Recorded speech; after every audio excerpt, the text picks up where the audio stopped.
Hello, thanks for joining. This is Cal Ripken Baseball, Brighton Cal Ripken Baseball, and we're doing a little bit of a tutorial here on how to set up teams in Gamechanger to use the head-to-head feature that just went live within the Gamechanger. What the head-to-head feature allows us to do is to let one team, we're designating the home team, score the game. And fans from both teams will be able to log in, see the go live, click on that, and a game in progress button and be able to see the scores and updates without having to have both the home and visiting keep track of the games themselves. So it's a great new feature, but it does take a little bit of a setup. And so we wanted to make sure we had some instructions to help the game scorekeepers know how to get started in a game as easy as possible. The first thing that we want to point out is that only staff and scorekeepers can scorekeep a game in Gamechanger. That is done by, if I come in here, as you can see, I have a few teams available to me showing here in the league. I have my sons on a couple, but we're going to use this Test Bengals team. If I click on here on Test Bengals, brings me to a next window. And if I click on team, I can see a list of the staff for each team. As you can see, Wes McKnight is listed. That's the account that I'm logged in on. And then the Brighton Cal Ripken Baseball, which is our admin account, which we use to help support the teams as they go through. You can see we have a maximum of 4 players, 4 parents that we can add to staff. If you have more than that listed already, because on the bulk load, some of them pulled more than that, and you need to make a change, and you have, say, 6 people listed, you will have to remove people until you're down to 3, and then you can add another person to the staff. To add more staff members is if you have someone who wants to be a scorekeeper and they're not on that list, if you click where it says rosters and fans, if you click onto the fans button right there, it'll bring up all the parents that are tied to your team and to any of the people. Right now we have Jake is a family member of Teddy Boylan.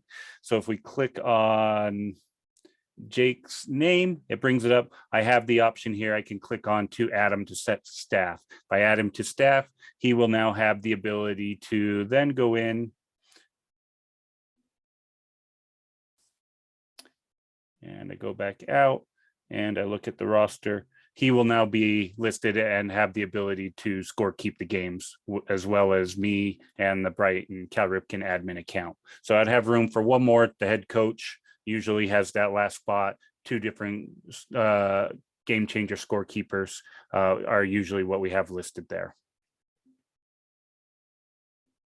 The other thing that's really important for coaches to do to help during the scorekeeping before we actually go in is here on the players down below.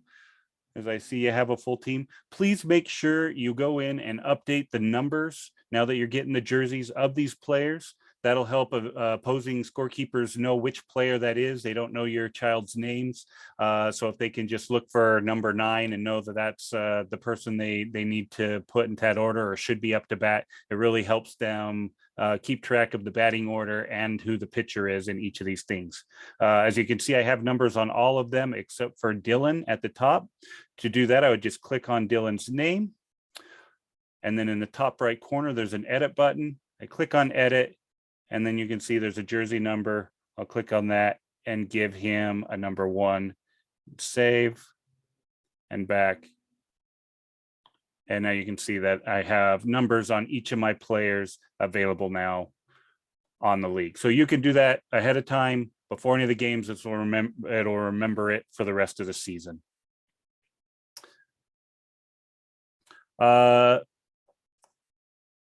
On game days, when you're ready to score a game, as you can see here, we have a test game here between the Bengals and a test team up at the top. Home team, both teams can go in and you can set your starting lineup without launching anything. Home team, you can go ahead and do this, the coach or the scorekeeper. They can click on set starting lineup, and this will bring up a window where it shows the lineup right here. Don't have one set up, so I need to add players to my team. I'll click add players, and it brings a list of everyone that's on my team. Everyone of these 9 players are going to be at the game. So I'm just going to quickly click on each of their names. It puts a check mark next to their team. And then in the top right corner, I hit done, and that imports them into that order. Now, at this point, I do want to, as this is my lineup, I want to designate who my pitcher is. That's the most important. And I also need to get my batting order in the right order. I'm going to have them hit by jersey numbers 1 through 9. But as you can see, I'm not quite in that order right now. To make those changes, the 3 straight lines at the end, if I put my finger on those, that will let me highlight it, and then I can drag it down. So I can drag Michael Allred as my 9th batter. I can move Teddy up to 5. I'm going to switch Jonah and Jeff. And now I have the batting order the way that I want it for the game. Positions, we don't over worried about what positions they are. We do want to know who the pitcher is. So I'm going to go ahead and just say that my pitcher today is going to be Jonah Jameson. So I click on the EH next to his name, which is extra hitter. I click pitcher. He's now set as the pitcher. If you want to go through and set the whole lineup, you can, but really it's not necessary for the game changer. And as often as we move people around, you really get lost as the game goes along anyways. But knowing who the pitcher is important for managing pitch counts. So I'm going to hit save, and I now see where it said set lineup is now gone from the game up above. Visiting team scorekeepers. It is very important that if you are not going to score this game and just going to let the home team do it for both of you, do not click on the blue score game icon. The minute that gets clicked on by anyone who has the admin rights to do that, so coaches or gamekeepers that are listed as staff, or scorekeepers that are listed as staff, if you click that score game as the visitor, it will then split the game into 2 different games, and your fans will no longer be able to see the scorekeeping done by the home team. So if you want to score your own game, you absolutely can. So you can kind of keep your own stats and do it the way that you want to do. That's absolutely okay. But if you don't want to, don't click on that button. The minute you do, you've killed that connection, and you'll have to score the game yourself if you want your fans to see it.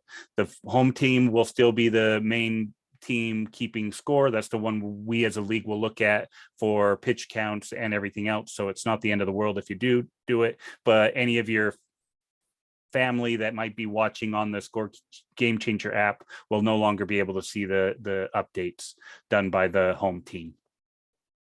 All right. Okay, so at this point, we are ready to begin a game. One quick note before we go in and start scoring the game. If you are the visiting team, they will need a copy of your lineup. It will not automatically pull in your lineup, even if you went in and clicked on that blue set lineup before. They will not be able to see it until they manually put it in. I believe it's a competitive advantage issue for higher leagues. This is used up through high school. And if you inputted your lineup and the home team was able to pull it up way ahead of time before it, they're supposed to, they could see that lineup and give them an advantage that they don't have. Not a big deal for our league, but I think that's the reason why it's not immediately available. So if you can print off a copy or go find them and show them your lineup inside your game changer so that they can then copy it into the game, that is still a requirement for the visiting team to provide to the home team scorekeeper. All right, so I'm the Bengals scorekeeper. This point, I'm ready to score the game. I'm going to go ahead and click score game, and it's going to open up the starting of the game. So because I set my pitcher, I have Jameson already set as the pitcher for my team, but I need to now go ahead and, before I start, to set the lineup for the test team. Down at the bottom, you see you have the score. The Bengals is the first icon, and then the test is the second shirt down at the bottom. I'm going to click on that test team, and here's where I can set a lineup. So from here, I can click on add from bench, and it's the same as I do it for my own. So this team has a full lineup here of players, but they told me they have 10 people on the team that Billy Z is not going to make it to the game today. So they just have these 9 players. I'm going to click on all of them except Billy, who's not going to make it today, and then hit done in the top right corner. And I have the lineup. Now, this is where all the players that are going to be at the game.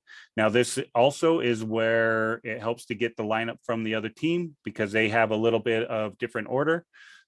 Jeff is actually going to be the leadoff guy. So again, I click on the 3 right lines to the right of the name. I can drag him up to the top. Derek is going to move up to the 6th spot, and Nick and David need to flip. So now I've got the lineup matched to the paper that they give. So as they come up to bat, we will have them listed correctly. I also need to list who their pitcher is, so I know that. I can, if they give me a list of all of them, I can put them all in if I want to, but really, I'm really interested in the pitcher, who's going to be Kyle B, batting 9th today. So I click on that. Did that quick. I click on Kyle B's name here. It brings up another window, and I can click on the P. And now he's set as the pitcher for that team. All right. So at this point, I can now come back to the game, and I can see that we have Jay Jamison pitching for my team. We have Jeff P at bat for the test team, and I am ready to start scoring the game. And hit the pitch button, and now I can start recording as the game happens and everything goes through. When the game ends, we'll just do a ball in play. Let's have them hit a home run so that they win. Do fly ball, home run, dead center. They're up 1-0. And for whatever reason, the game ends immediately. When I'm done as the home scorekeeper, up in the top left corner, I have the menu. I click on menu. I have the game over option. I click game over. I can assign winning pitchers, all that. We really don't care. I can now skip and finalize the game and exit the game. And so now that I can see that for this game, that we lost 0-1 to the test, who hit the home run in the first game batter, and it's over. And if I go to the league op one here, which I'm not sure is available to everyone, but just to show the test team, which was actually the team Hawks, they're 1-0, and the Bengals are now 0-1, and that's visible for all the teams to be able to see that league. So, all right. I hope this has been helpful. If you do have any questions, we will be at games most of the time. Feel free to come grab me. I'm Wes McKnight, or our president, Jake Merkley. He will also be around and be able to answer those questions. But hopefully the season goes well, and I'll talk to you all later. Thank you.